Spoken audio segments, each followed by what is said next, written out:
There's a stump sitting on your property right now that's quietly costing you more money than you think. And I don't mean the $150 you'll pay the guy with the grinder.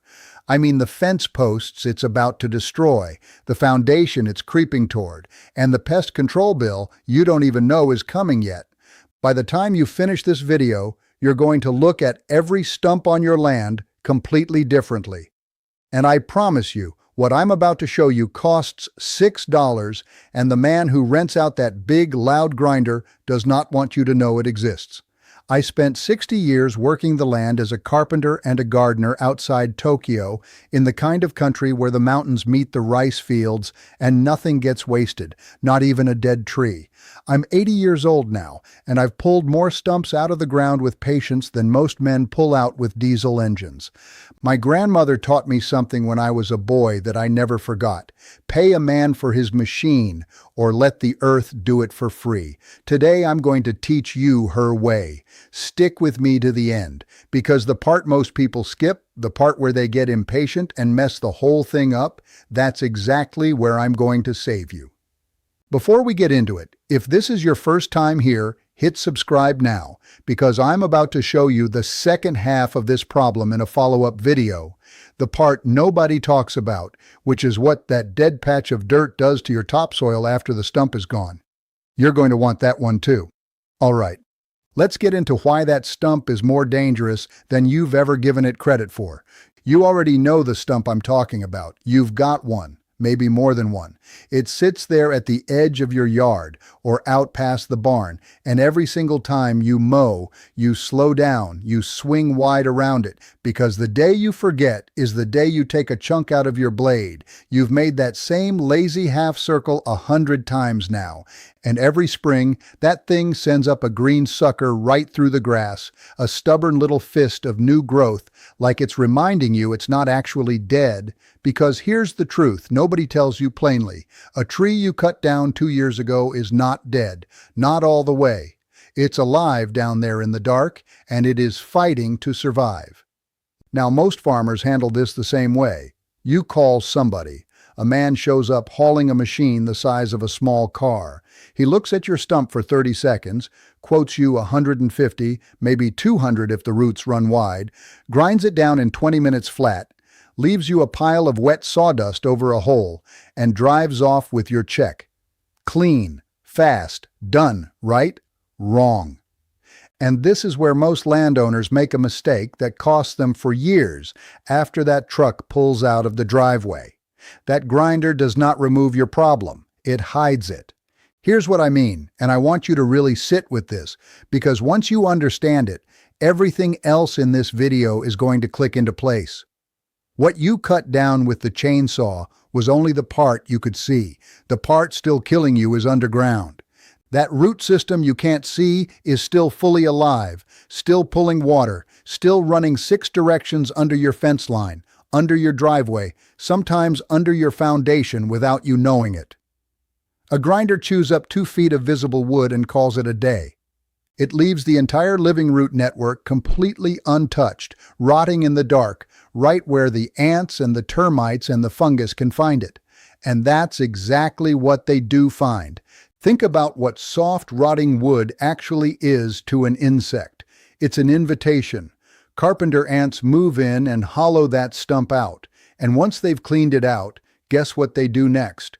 They go looking for the next piece of soft wood nearby, your fence post, your deck, the wooden step outside your back door. In the warmer parts of this country, termites don't care one bit that the wood used to be a tree and is now a stump instead of your barn. If you've got one of these sitting 10 feet from your foundation, you have basically paid to install a termite buffet right next to your house and never given it a second thought. And it doesn't stop there. That same stump feeds fungus into your soil. It keeps sending up those green suckers every spring because a tree that's been cut down does not understand that it's supposed to be dead. It only knows it's still alive, so it keeps trying. Now let's talk about what a stump actually costs you if you're running a working farm and not just mowing a backyard, because this is where it gets serious. You've got equipment worth tens of thousands of dollars rolling across that ground, A hidden root running just under the surface, right where your bush hog or your mower deck passes, is exactly the kind of thing that snaps a blade, bends a mower deck, or throws a hydraulic line on a piece of equipment you can't afford to have down during planting or harvest. That's not a $150 problem anymore. That's a repair bill and a week of lost work. And if you've got livestock anywhere near that stump, you've got a second problem most people never think about. Rotting stump wood and the fungus that comes with it can be exactly the kind of thing that draws mold into hay stored too close or gives your cattle a reason to chew on wood they shouldn't be chewing on in the first place. A soft, punky stump sitting in a pasture isn't just an eyesore. It's a standing hazard you walk your herd past every single day without giving it a second thought. Here's the part that should really make you angry. The man with the grinder charges you $150 one time. But then the pest control guy comes out for the ants. Then you're replacing fence boards after the termites get through with them. Then the lawn company's out there treating dead, sour ground where nothing will grow. That stump isn't one bill. It's the front door to 5 or 6 more bills, and every single one of them has a man with a truck and a monthly invoice attached to it. So if the machine isn't really solving your problem, what is? Let me tell you exactly how the old-fashioned way finishes the job the machine only starts, and why once you understand the two things a stump is doing to survive, the whole method becomes obvious. A stump stays alive by doing two things. First, it holds on to its moisture like its life depends on it, because it does. Second, it fights off the fungi in your soil that are trying to break it down and turn it back into dirt. That's the whole battle. Living wood, even wood you already cut down, is still defending itself on both fronts. Now here's the trick. The patient method does the exact opposite of both of those things in a specific order, and that order is the part almost nobody gets right. First, you pull the moisture out so the wood can't hold on anymore and finally dies the rest of the way. Then, once it's dead, you flip it completely and keep it wet, on purpose, so the fungi you were fighting before now come in and feast. Dry it out to kill it. Then soak it to rot it. Sounds backwards, doesn't it? Dry it, then wet it? That contradiction right there is exactly why most people never figure this out on their own. But it's not a contradiction. It's two separate steps, done in the right order, and I'm going to walk you through both. Step 1 is salt. Plain rock salt or Epsom salt. The same stuff sitting in your medicine cabinet for sore feet. It genuinely does not matter much which one you grab. Salt is thirsty. Scientists call it hygroscopic, which is just a fancy word for something that pulls water toward itself out of anything it's touching.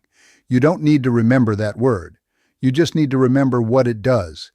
Pack salt deep into living wood, and it starts drawing the moisture straight out of the fibers, the same way salt draws water out of a fish when you're curing it. The wood cannot survive without that water. Over a few weeks, that salt quietly does what the grinder does loudly and violently, except it does it all the way down into the root system, because salt travels wherever the wood's own water travels. It kills the whole thing from the inside, roots and all. If you're the impatient type, and I understand if you are, there's a faster path. It's a powder sold as stump remover, and if you read the bag, it's mostly potassium nitrate. Now I want to stop you right here because this is where a lot of folks get confused and a lot of ads flat out lie to you. That powder does not melt the stump. Nothing melts a stump. Don't let anybody, including some AI-written garbage online, convince you otherwise. What that powder actually does is give the fungi already living in your soil a richer, faster meal, so the natural rotting process speeds way up. Salt kills it. Saltpeter rots it faster once it's dead. Both of them cost next to nothing, and both of them are sitting on a bottom shelf at your local hardware store right now. Let's talk about what that grinder guy is really selling you, because once you see it this way, you'll never look at that quote the same again. He's not selling you stump removal. He's selling you 20 loud minutes. That's it. The patient method gives you the exact same end result, a stump that's gone for good, for the price of a bag of salt, if you're willing to let the seasons do the labor instead of a diesel engine. Now, before I hand you the method, let me bust a couple of myths, because if you've been farming a while, you've probably tried something already and had it fail on you, and I want you to understand exactly why. Myth number 1. Motor oil kills a stump. You've heard this one from your neighbor, maybe your own grandfather. Pour used motor oil over the top, light it, done. Here's the truth. That does almost nothing to the root system. And worse, it puts petroleum straight into your soil, right where your cattle graze or your garden grows next season. You are not solving a stump problem. You are creating a groundwater problem, and that one doesn't go away in a year. Skip it entirely. Myth number 2. Bleach kills roots. It'll scorch the surface, sure, and it might even kill the visible top growth for a season, but bleach breaks down fast and it never reaches deep enough to touch a root system running 6 feet under your fence line. You'll be right back here in 12 months looking at the same green sucker poking through your lawn. Myth number 3, and this is the big one. Just leave it, it'll rot on its own eventually. Technically true. Also, technically, how you end up with a termite colony living 30 feet from your equipment shed for the next 4 years. Nature will get there. The question is whether you want it to happen on your terms, in one season, or on nature's terms, in 5 to 10 years, while your softwood buildings sit right next door the whole time. That's the difference the salt method makes. You're not fighting nature and you're not ignoring it either. You're just pointing it in a direction and getting out of the way. Now here's the full method, and pay close attention, because the part most people rush or skip entirely is the exact part that determines whether your stump is gone by next season or still sitting there mocking you a year from now. Take a drill and the longest, widest spade bit you own. An inch wide is good, longer is better. Drill straight down into the top of the stump as deep as the bit will go, 8 to 10 inches if you can manage it, and space several holes a few inches apart across the whole top surface. Then drill more holes around the sides, angled downward into the body of the stump, so you're reaching wood the top holes couldn't touch. What you're doing here is turning a solid block of wood into something closer to a sponge, opening up channels straight down to the heart of it. Pack every single one of those holes completely full, right up to the top. If you're going the slower, cheaper route, that's Epsom salt or rock salt. If you want speed, that's your potassium nitrate stump remover, packed in exactly the same way. Then you wet it down. Pour water slowly over the entire top of the stump so it dissolves the salt and carries it down through every hole you drilled.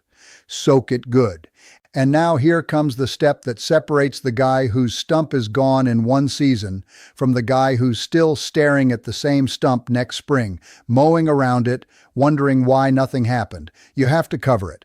Lay a tarp over the whole thing, or better yet, mound damp soil and mulch right on top of it like a thick blanket. This is not optional, and this is not decoration. You are trapping moisture in, keeping rain from washing your salt straight back out before it can work, and building exactly the dark, warm, wet environment that fungi need to move in and start breaking that wood down. Then you walk away. That's genuinely it. Drill, pack, soak, cover, and wait. 20 minutes of actual work, $6 in materials, and then nothing from you at all. The rain, the cold, and everything alive in your soil take over from there and work the night shift for free. When the season turns, come back out with a shovel and give it a push. If the wood goes soft, dark, and crumbly, you can lift the punky remains out by the handful. If instead it's dried out hard as a rock, you can just burn the dead stump out in an afternoon. No problem at all either way. Either path, you never wrote a check and you never rented a machine. Let me tell you about a farmer I worked with years ago, back when I was still doing this work with my own hands instead of talking about it on a screen. He had an old walnut stump sitting maybe 15 feet from his barn foundation, been there for years, and he'd already paid for the grinder once. It came right back, suckers every spring, same as clockwork. He was ready to pay somebody again, a bigger machine this time, dig it out roots and all, because he was convinced the grinder guy just hadn't gone deep enough. I told him to save his money and try the salt instead. He didn't believe me. Farmers rarely believe the free method works better than the paid one, and I don't blame them for that. But he was patient, and he had nothing to lose but a bag of Epsom salt, so he drilled it, packed it, soaked it, covered it, and forgot about it through the winter. Come spring, no suckers. By the following fall, he pushed a shovel in, and the whole thing came apart in his hands like wet cardboard. That walnut had been fighting for probably 6 or 7 years against a machine that only ever touched the top 2 feet of it. It took 1 season of salt and patience to finish what that grinder never actually started. That's the story I want you to remember the next time you're standing over your own stump trying to decide what to do. Now, I want to be straight with you, because I'd rather earn your trust than impress you for 5 minutes and lose it. This method is slow. I'm not going to dress that up or hide it behind a catchy title. The man with the grinder is selling you the one thing this method genuinely does not offer, and that's speed. He's trading you $150 for the patience you'd otherwise have to spend yourself. If you're closing on a property sale next month and the buyer wants a clean yard, go ahead and rent the machine. I'm not going to lie to you just to win an argument here. And it gets slower still depending on what kind of wood you're dealing with. A soft pine or poplar stump can go punky in just a few weeks, but a big old oak or maple, one that's still throwing up green growth and fighting hard for its life, that might take the better part of a year, and you may need to drill and pack it a second time when the first round runs its course. The harder and more stubborn the wood, the longer it holds out. But I promise you, the salt still wins. It just takes longer to win. I want to be honest about what forever actually means here too, because I'm not going to oversell you. It means the stump and its entire root system rot away and never come back. The suckers stop popping up every spring because there's nothing left alive underneath to send them up. It does not mean you'll see results by Sunday. Patience is the whole method. If you can't give it that, this isn't the video for you, and that's all right. One more warning, and this one matters for your land. Do not go dumping loose salt straight onto open ground or anywhere near a flower bed, because too much salt in bare soil will sour it and ruin what you try to plant there next. Keep every bit of it inside the holes you drilled, inside the wood where it belongs. Used properly inside the stump, it does no harm to your yard at all. Thrown loose across the ground, it absolutely can. That's the kind of detail the man selling you the bag at the store is never going to mention. I just did. Now, here's what I really want you to sit with for a second, because this is the part of the video that matters more than the method itself. Ask yourself honestly why you've never heard any of this before. It isn't hidden information, it's the most ordinary thing in nature there is. Wood rots, salt is thirsty, fungi eat dead things. A child could understand every piece of what I just told you, and yet most of us grew up believing the only answer to a stump was renting a 400-pound machine or writing a $200 check. And not one single person ever told us that a $6 bag of salt and 1 turning of the seasons would do exactly the same job. I don't think there was ever a meeting in some back room where somebody decided to keep this from you. There's no villain twirling a mustache here. It's simpler than a conspiracy, and honestly, in a way, that makes it worse, because it's just how the money naturally flows. There's good money in the machine you have to rent. There's good money in the service call you have to make. There's good money in the chemical the lawn company sprays on your dead patch of grass afterward, in the new fence boards you buy once the termites get through, in the pest control guy's monthly visit. There is no money anywhere in telling a farmer that rain, cold, and a bag of salt will quietly finish the job for free. A thing you have to pay somebody else to do will always be a better business than a thing you can do yourself with your own 2 hands. So this patient method never got hidden from you on purpose. It just never got taught to you, because a thing nobody can profit from is a thing nobody bothers teaching.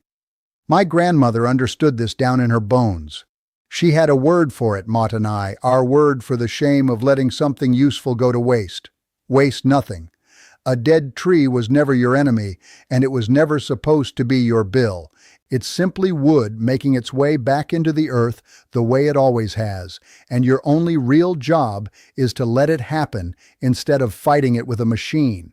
She used to tell me that a man who can take care of his own land needs to ask nobody's permission and pay nobody's monthly bill. And I promise you, the companies selling you machines and service calls would very much prefer you forget that. There's no money in a self-sufficient farmer. So here's your assignment this weekend, and I want you to actually do it. Not just nod along and close the video. Go to the hardware store, pick up a bag of rock salt or Epsom salt, about $6, or grab a box of potassium nitrate stump remover if you want the process to move faster. Grab a long spade bit if you don't already have one at home. Then follow the 4 steps in order. Drill the stump full of deep holes across the top and angled into the sides. Pack every single hole completely full of salt. Soak it down thoroughly with water. Cover it with a tarp or a good thick mound of damp mulch, and then leave it alone and let the season turn. Before you go, I want you to do one thing for me, and it genuinely helps this channel more than you know. Hit that like button and drop a comment telling me exactly what kind of stump you're dealing with right now, because I read every single one of them. Is it a soft pine that's going to go punky in a few weeks, or a stubborn old oak that's still fighting you tooth and nail? Tell me, and I will tell you honestly, farmer to farmer, exactly how long you should expect to wait for your particular wood. And if you haven't subscribed yet, now's the time, because next week I'm covering the part of this problem almost nobody warns you about, that bare, sour patch of dead ground the stump leaves behind, and exactly what it takes to bring it back to life without spending a dime more than you have to. Until then, drill it, salt it, cover it, and let the rain do the rest of the work for you. Waste nothing. And remember, the people who did things slowly and did them properly always knew something the rest of us have been in far too much of a hurry to learn. Take care of your land, and I'll see you in the next one.